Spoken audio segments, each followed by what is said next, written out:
Okay, yeah, let's get this broccoli and cheese video uploaded. You remember the video with the baked turkey wings, right? If you haven't seen it, please go back and catch it. This is the broccoli and cheese portion of that video. I told you that I would record it separately. So here we are. Y'all, actually, this is not going to be a like special over the top broccoli and cheese video.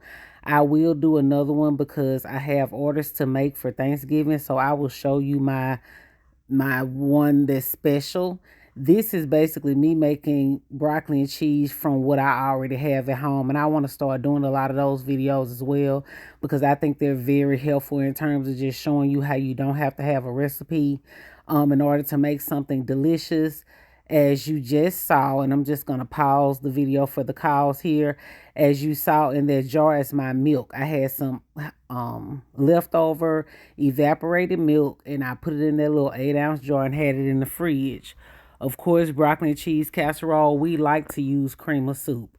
So you can make it from scratch. You know, you can create a bechamel sauce or a roux and create your cheese sauce from that. But broccoli and cheese casserole, oh, we have to have that good cream of mushroom soup in it. That's just the way we like it. So again, this is the cheese I already had in the refrigerator. Y'all use your favorite cheeses. That's an actual mac and cheese blend that I just showed you. I rarely buy that. I had it for one reason or another. As you can see there, I have just a little Parmesan. I like adding the Parmesan in because I like the broccoli and cheese casserole to have a little bite to it.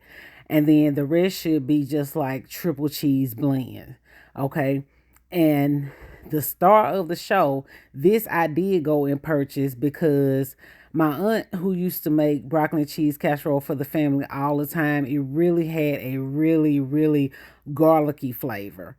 And that's what we all loved about her broccoli and cheese casseroles. Mine still tastes nothing like hers, no matter what I do.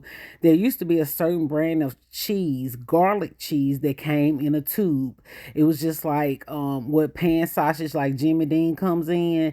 It was a link tube like that, but it was really short, miniature style, and it said garlic cheese. They sold it at Brookshire's and at Super One, and that used to be the base for her broccoli and cheese casserole. They no longer sell it cheese. So I had these ingredients at home, but the one thing I did go out and do is I spent about $6 or $8 on that one square of specialty garlic cheese. I didn't mind spending the money on that. That's the only thing I had to buy because I knew I would be able to just use a little bit of it, that garlic cheese, and then save the rest to make other recipes with. Now, one thing I want you to see here that you can always do with your broccoli and cheese is put your milk in the pan first. A lot of people will put their butter down and start trying to like melt the cheese inside the butter. That just creates an opportunity for things to start separating. If you go ahead and warm your milk, whatever type of milk you choose to use or whatever recipe you're doing, warm your milk first and then put in your butter and your cheeses. Then the milk and the cheese becomes blended much better. Okay, so that's what you see me doing here. I just showed you all the ingredients. Basically, I'm going to use a little garlic powder, a little onion powder. And the thing about this rice, y'all, this was even leftover rice. That's the reason why it's already in the pan like that. I had to make myself start, freezing my rice. If you boil rice for a recipe and noodles, pasta, if you boil noodles or pasta for a recipe and you have it left over, put it in a Ziploc bag and freeze it. The rice is going to work perfectly in casseroles like this one, where you don't mind your rice being a little overcooked, or I know I don't. I actually prefer for my rice to be overcooked in broccoli and cheese casserole. With you can also use it for like fried rice, because with shrimp fried rice, chicken fried rice, you want to use pre-cooked refrigerated rice anyway. But back to the broccoli and cheese. So what I'm doing is I'm putting in a little fresh parsley. I have some onion, just a few aromatics in there to bring the color out. But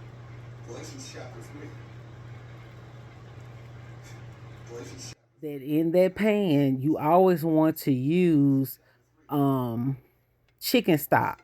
chicken stock or chicken broth to boil your rice. Okay, so that's the first thing. It had been pre-cooked in chicken stock. The second thing for me is I like to only use broccoli florets, and I'm gonna insert a picture here. You have broccoli for florets. There are three type of broccoli to consider, really four. Three types of frozen and one type of fresh. Okay, so four types of broccoli and all you can choose from when using broccoli and cheese casserole. I like to use the florets because the florets are tender and the florets are going to kind of disintegrate and just break down in this cheese casserole, broccoli and cheese casserole. If you like chunks of actual broccoli, actually bits and chunks of broccoli, then you may want to use chopped broccoli. And this is what chopped broccoli looks like out of the frozen section. So the difference in broccoli florets, and you have to read the package, otherwise, if you don't read the package, you'll pick up one or the other and not really ever pay attention to what kind you got until you get home.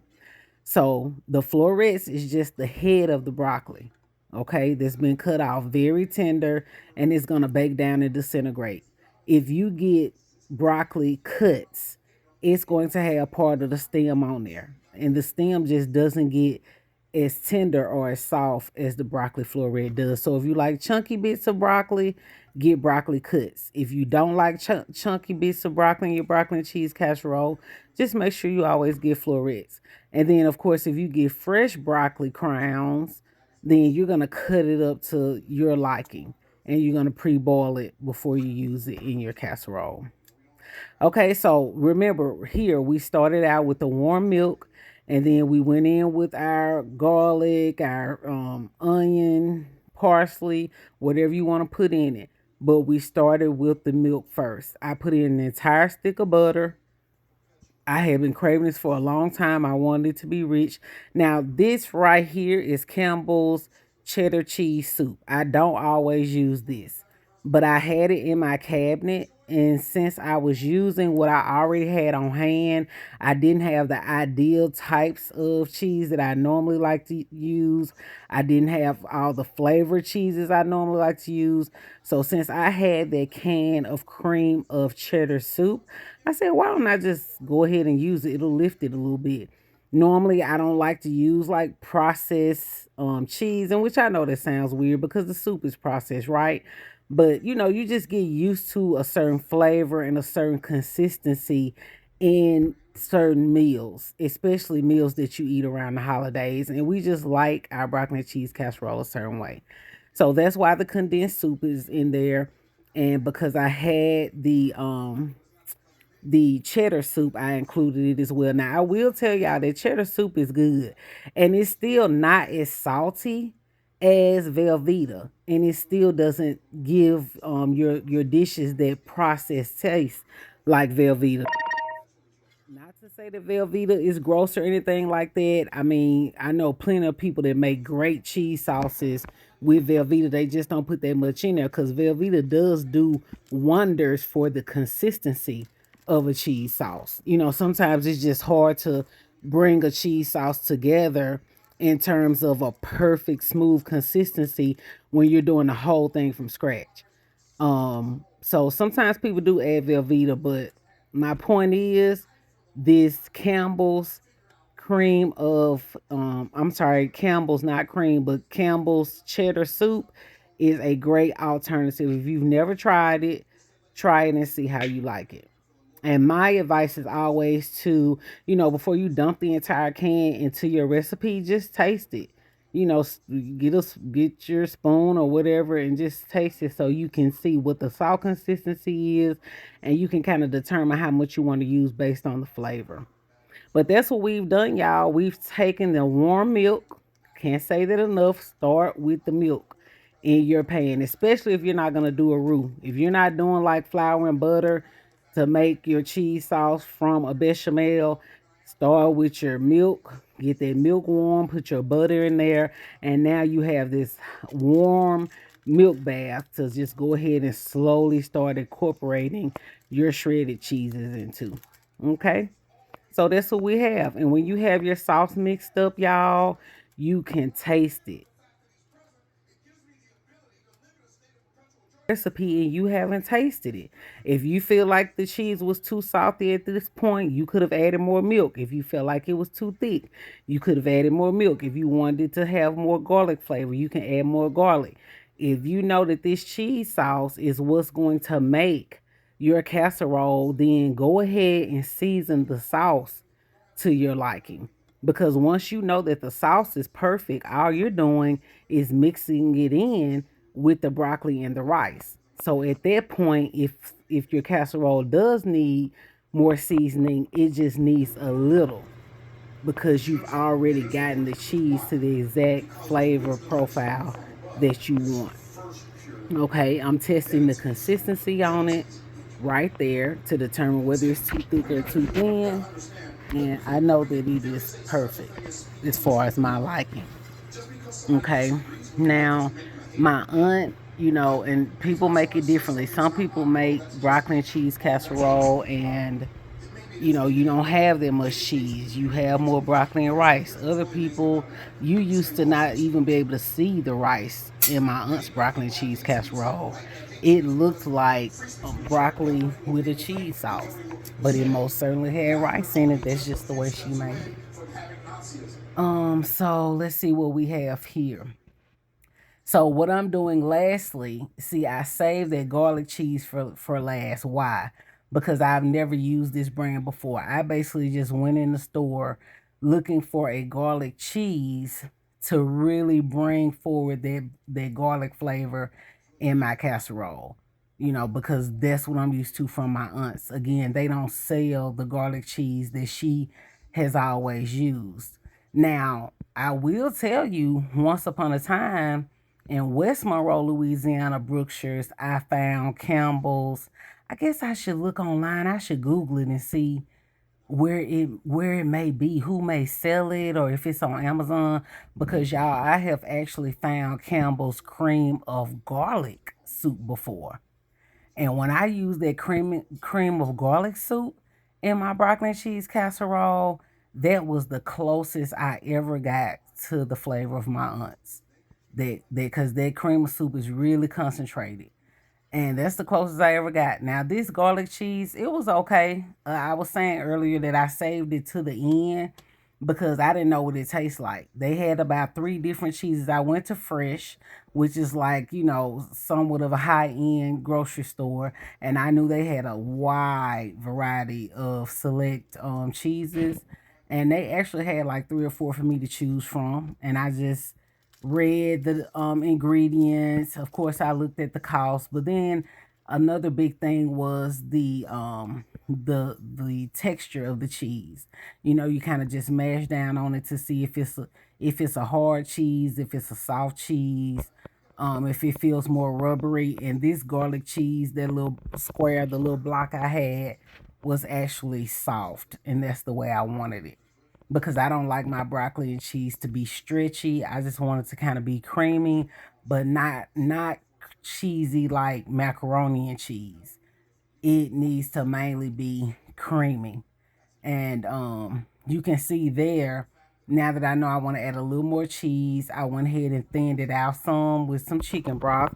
I could have added more milk. But see, I know that had I added more milk, that milk flavor would kind of take away from the garlic and the herbs that I've already incorporated to get the flavor where I want it.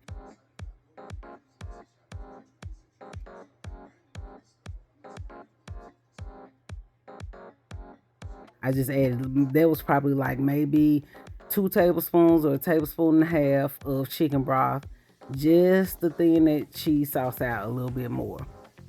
And then what I showed you were my Ritz crackers, because you don't always have to do this. Some people just load their casserole down with cheese on the top. I'm not really a fan of that because I don't like how the cheese kind of all clumps together.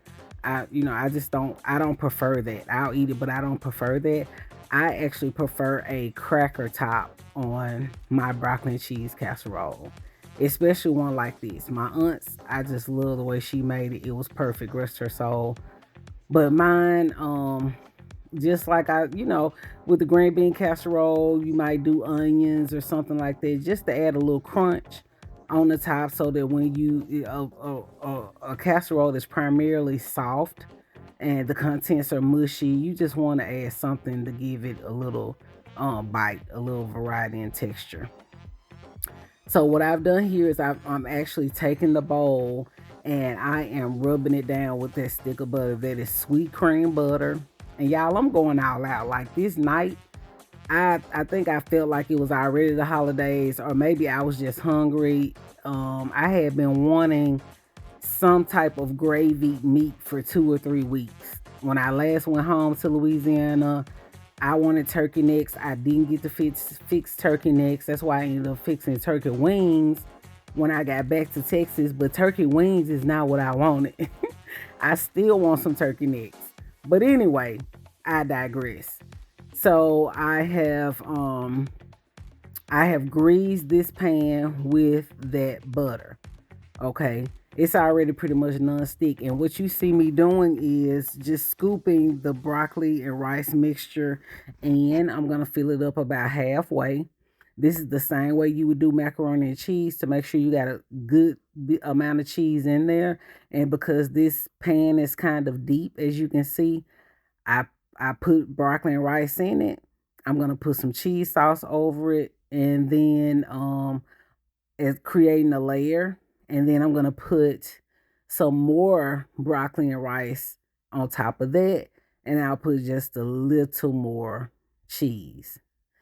I You'll see that I actually ended up filling this a little too much, but thank goodness I was diligent enough to put my pan on a cookie sheet because yeah, that broccoli and cheese casserole, it was it was um it was full. It was full, as you will see. So that's what we have, y'all. And just keep in mind these things. That's why when you're making recipes for the holidays, this is what our grandmothers did. You can chop onion and celery and bell pepper one day.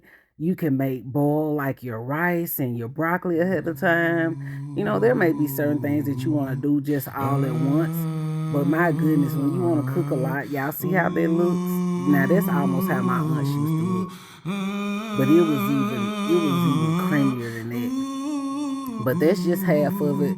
I'm gonna put a little more rice and broccoli, as you will see, and then I'm gonna add more of the cheese sauce. But what I was saying is, this is how you can cook things ahead of time. When you plan out your meal, you can cook your rice ahead of time, cook your broccoli ahead of time. I already have that ready to go. And that's exactly what I did. I pulled it out the fridge. I already had it. It was leftovers.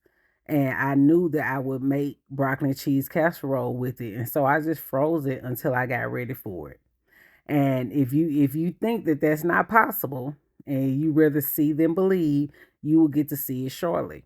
Because as you see here, and I'm just gently folding in more cheese, it's at the rim now. But as you will see here, I still have plenty of rice and broccoli left in that pan. So what I'm going to do, I don't want it to go to waste. That's why I made ample cheese sauce as well, because what I'm going to do is I'm going to prepare the rest of that pan to go in the freezer. Because there are people who will get casseroles from me that are on what I call take and bake. And, all they have to do is put it in the oven instead of getting it where it's fully cooked and they have to warm it up. They can get it where when they put it in the oven, they will be baking it for the first time. So then it'll have a fresh taste. And that's how I know the broccoli and cheese casserole freezes well. And I do that with a lot of my casseroles. Basically, anything that I can serve in one of those silver disposable pans, I can make a take and bake version of it. I used to do my lasagnas like that, the same thing. And I just once I know what it requires to bake up well, I write it up as a set of instructions, and that's what I give to people. So there's not any guesswork. Okay, so y'all can see I fill the pan up now. And see, it doesn't look like it's going to overflow, but you will see shortly what happened.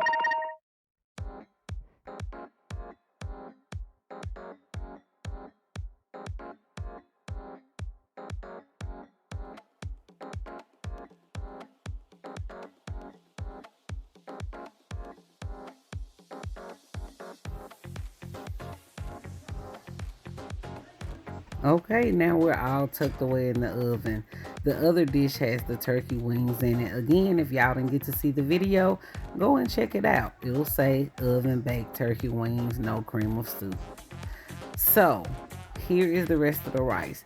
The first thing I want you to notice is that I put parchment paper down because I know I'm going to freeze this, unthaw it, and then bake it.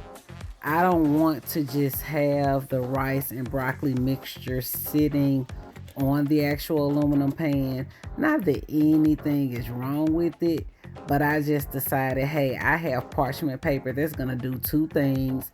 It's going to create a barrier between my food and this silver pan that I'm about to freeze this rice in, and I don't have to worry about any of my casserole sticking, right? No matter how long it freezes and how long I'll keep it in the oven, once I take it out the freezer, that parchment is going to act as a non-stick surface. That's what it is. Now, also notice that I put the rice and broccoli mixture down and I pour the remainder of the cheese sauce over the top.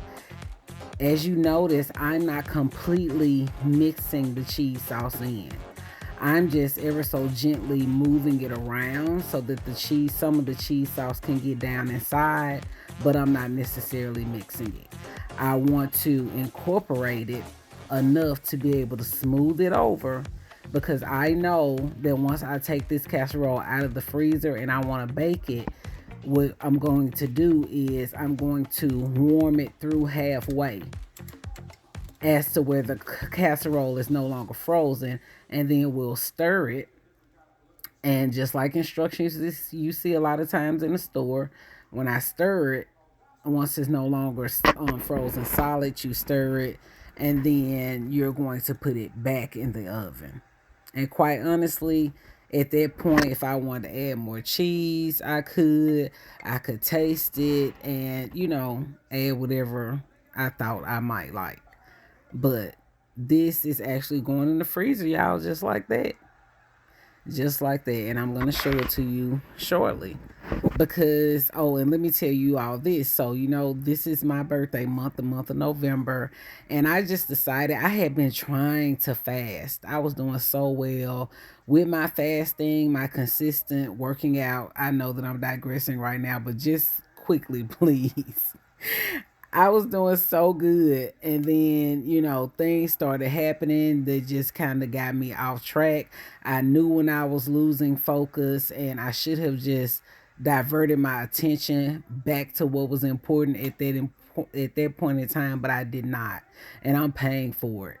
Not that things are horrible. I just hate that I got off that consistent track. I had created a habit of doing the right things, but anyway, long story short, I wanted to fast for the month of my birthday, but I didn't know what I wanted to sacrifice. And I ended up not eating meat. That's what I ended up deciding. So I'm not eating meat, y'all, and that's why I'm gonna tell you about the broccoli and cheese casserole. It ended up coming out of the freezer much sooner than I anticipated. Now, this is the one that I had put in the oven with the turkey wings. This is the one that the pan that we were originally cooking with the turkey wings that same night. So as you can see, it's warmed through. Now, because this wasn't frozen, I'm not going to stir it and then smooth it back out. I don't do that unless it's frozen, and that's just to help it warm through consistently and evenly when it's from frozen form. But again, having just put this broccoli cheese casserole in this pot, I don't have to stir it or anything. But now that I see everything is baked off, I do want to go ahead and create my cracker crust, and that's what I'm going to do next. Again, if y'all missed the turkey wings, make sure y'all go back and check them out. It is on another video. Okay, so all you want to do is take some butter crackers, like something that's in the form of a Ritz or Townhouse, a buttery type cracker, and crumble it up. It doesn't have to be an extra fine crumbs unless that's the way you want it. I like a little bit more of a crunch, so I typically just crush them up right inside of the sleeve of the cracker. and you spread it all around. You can make it as thick, the layer of crackers as thick or as thin as you like. I found that if you do a nice thin but even coat, you will get the most crispiness. Because if you end up making a thicker layer, then that bottom portion of the layer will get mushy from the actual steam from the casserole. Whereas a crisp layer that you're gonna also top with butter, as you see here, just really quickly when that goes in an oven uncovered, then the butter is able to crisp up the crackers before the crackers ever have the opportunity to get soggy from the casserole. And I hope that makes sense. That was a mouthful. Surprised I put pats of butter on there because normally I would melt the butter ever so slightly. I would melt the butter and then pour it over there just to have a more even distribution. But do keep in mind that you don't have to cover every cracker, right? You just want to put the butter on there, drizzle it across, and as it bakes, that butter is going to spread.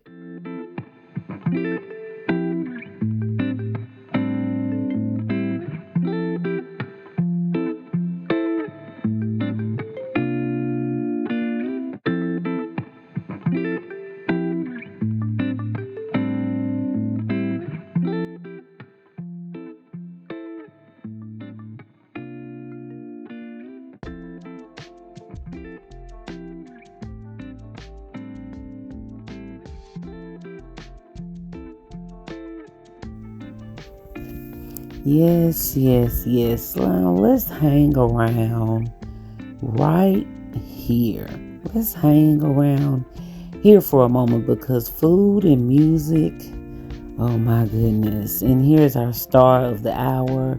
The broccoli and cheese casserole came out so beautifully. So beautifully. Still bubbling around the perimeter. You can see the specks of mushroom and broccoli. It's full of garlic. I know it because I made it myself. The garlic flavor is so on point. Butter crusted top. Oh my goodness. I must dig in and show you what it looks like on the inside.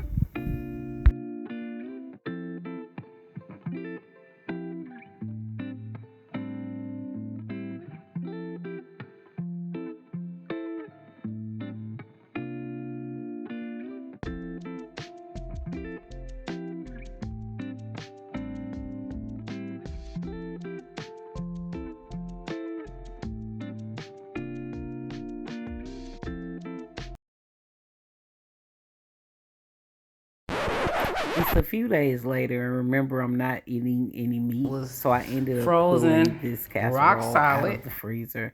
Y'all, it was so good when we had it with the turkey. I decided I was gonna go ahead and start in on this pan since I was having a meatless week. I'm showing you the crackers, and yet again, I'm going to top the casserole with crackers because you don't want to freeze it with the cracker top on there. In case I didn't say that before, it wouldn't hurt, but it's better if you can put the crackers on there right before it goes in the oven. So that's what we're doing. I hope you all have enjoyed. Okay, y'all, so I'm gonna take about half of these crackers. I'm just gonna go ahead and keep them in the sleeve. I don't mind it being a coarse cracker crumb because it's for me to eat. So we're gonna crush half of the sleeve right in the sleeve. We're gonna sprinkle it on top of our beautiful. Look how well that paper worked out. You can see where I dug in the right powder. Just to give it that. I like my broccoli and cheese casserole extra garlicky because that's the way my aunt always made it. Ooh, I can smell it so early. Y'all, I know I'm repeating myself. Keep in mind, this is several days later after I've taken the frozen casserole out and cooked it for myself. So I basically forgot what I said beforehand. But hey, at least you know my information is consistent. I'm telling you the exact same thing I told you when I originally made the casserole. crackers as well. We just drizzle some on top to get some extra crunchy bits. And then I told you all that I would leave some of my crackers kind of coarsely ground because that's gonna give me even more crunch. Oh yes. Ooh wee. Ooh wee, honey.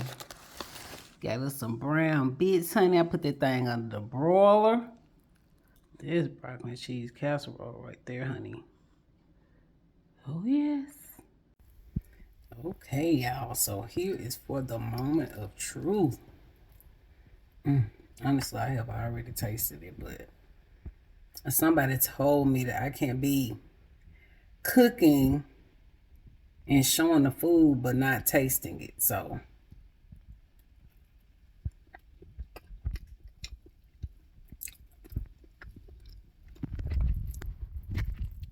wait, my hand was on the mic. Let me say that again. So I didn't show you me eating the rice. And I realized that most people who cook online, you at least get to see them take a bite if they don't sit down with a plate of food. So, y'all, it is so good.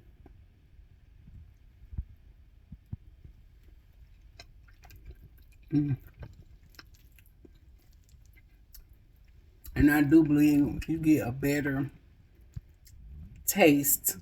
You get a better taste for how it tastes when you see me taste it. Even though you're not tasting it, you probably feel like you tasting it. You probably can taste it based on this description. So let's go.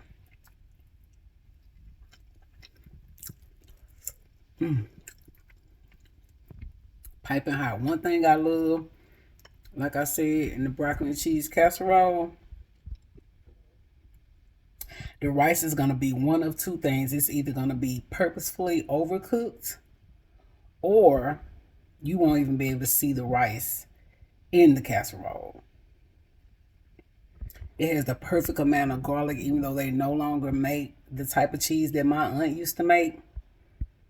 Ooh, that gourmet garlic cheese that I bought from Fresh, you can really taste the garlic. It's not overbearing.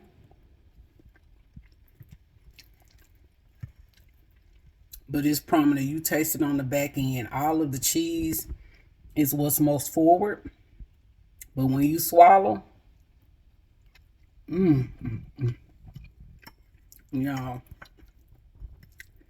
I almost want to say I don't know what I love better at Thanksgiving, the dressing or the broccoli and cheese casserole. I don't know which one I can do without because this right here, it just melts in your mouth, y'all. It just melts in your mouth. Ooh, it's not too salty.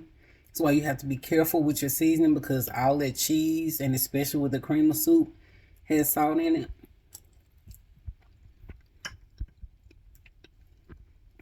Bon appetit, if I do say so myself. It is delicious. So, at another point, I'll come along and make a broccoli and cheese casserole with no cream of soup.